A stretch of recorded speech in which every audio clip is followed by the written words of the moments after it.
ओम नमः शिवाय। आप सबका हार्दिक अभिनंदन और स्वागत करता हूं। मैं रोहित शर्मा, ब्रह्म ज्ञान यात्रा यूट्यूब चैनल पे। आज हम बात करेंगे बेलपत्र के फायदे की। बेलपत्र वो बेलपत्र जो हम भगवान शिव को अर्पित करते हैं। लेकिन यहां मैं केवल बेलपत्र के फायदे ही नहीं, आपको एक बात और बताना चाहूंगा और आपसे गुजारिश करूंगा इस बात की कि जब भी आप बेलपत्र चढ़ाएं भगवान शिव पे तो उसे वहीं ना छोड़ें। मैंने देखा है कि सावन मास के पावन महीने में हम सब जाते हैं और बेलपत्र लेके जाते हैं, भगवान शिव को वहां अर्पित करते हैं, छोड़ते हैं और वापस मुड़ के आ जाते हैं। क्यों करते हैं हम ऐसा? आपको पता है कि बेलपत्र कितना गुणकारी है? वो बेलपत्र लाखों फायदे देगा। सबसे अच्छा और उत्तम प्रसाद है वो भगवान शिव का। आप बेलपत्र लेके जाते हैं, बड़ी श्रद्धा और भाव से भगवान शिव को अर्पित करते हैं, जल चढ़ाते हैं और हाथ जोड़ के नर्म निवेदन करते हैं और फिर वापस मुड़ के आ जाते हैं। इस सावन मास के दौरान और हर सप्ताह सोमवार के दिन भगवान शिव पे बेलपत्र अर्पित होते हैं और लाखों बेलपत्र वहां ऐसे ही सड़ जाते हैं। जिसे आपने भगवान को प्रसाद स्वरूप दिया, जिसे आपने भगवान को अर्पित किया, वो बेलपत्र फिर पुजारी हर एक मंदिर से उठा के उन्हें सड़ा के गला के एक तरफ फेंक देते हैं। वो कल सड़ के खाद के रूप में भले ही प्रयोग हो जाए, लेकिन किसी को स्वास्थ्य लाभ नहीं दे पाते हैं।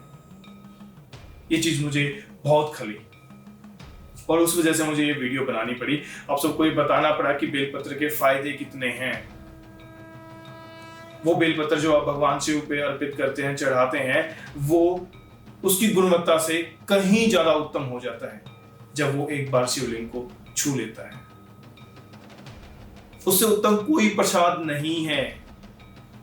क्यों श्रावण मास के दौरान और हर सोमवार को हम लाखों बेलपत्रों को ऐसे ही सड़ने देते हैं, जिसमें वो सबसे उत्तम औषधि है।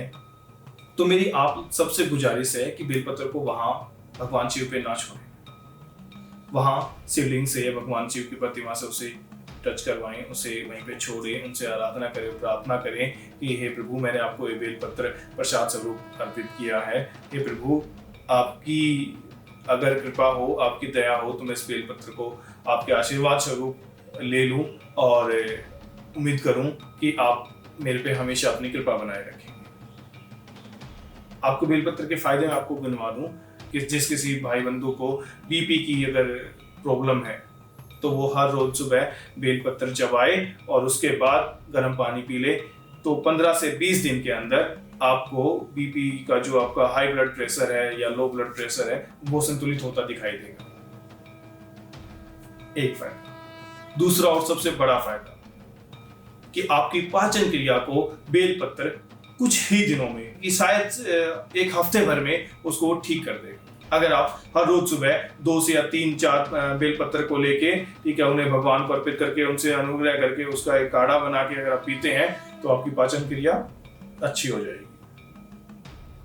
और सबसे बड़ी चीज, शिव पुराण के अनुरूप अगर किसी को कोई लंबी बीमारी से ग्रसित है तो वो अगर 1 महीने भर तक ये उपाय कर लेता है तो उसे कुछ ही दिनों बाद उसका जो उचित लाभ है वो दिखाई देना शुरू हो जाएगा।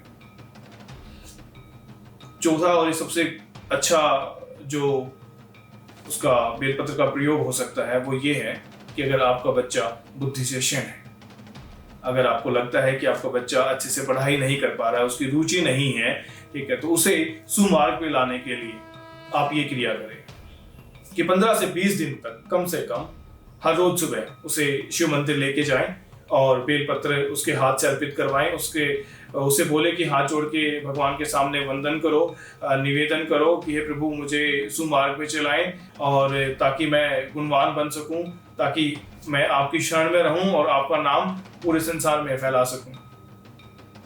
और उसके बाद फिर वो जो बेलपत्र जो आपने वहां चढ़ाया है उसे वहां से उठाएं और उसे प्रसाद स्वरूप वहीं बिठा के भगवान शिव के सामने अगर उसे वो खाते हैं, उसे ग्रहण करते हैं, तो यकीन मानिए कि एक सप्ताह भर में जो आपको आपके बच्चे में जो चुस्ती और स्फूर्ति दिखाई देगी वो किसी चमत्कार से कम नहीं होगी।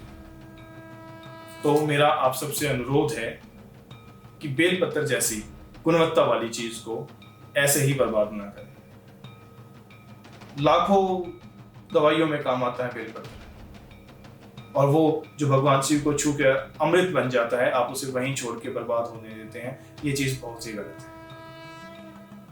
बेलपत्र का नियमित रूप से आप काढ़ा बना के पिए, या फिर अगर ऐसे ही चबा लें तो भी कोई हर्ज नहीं है उसमें।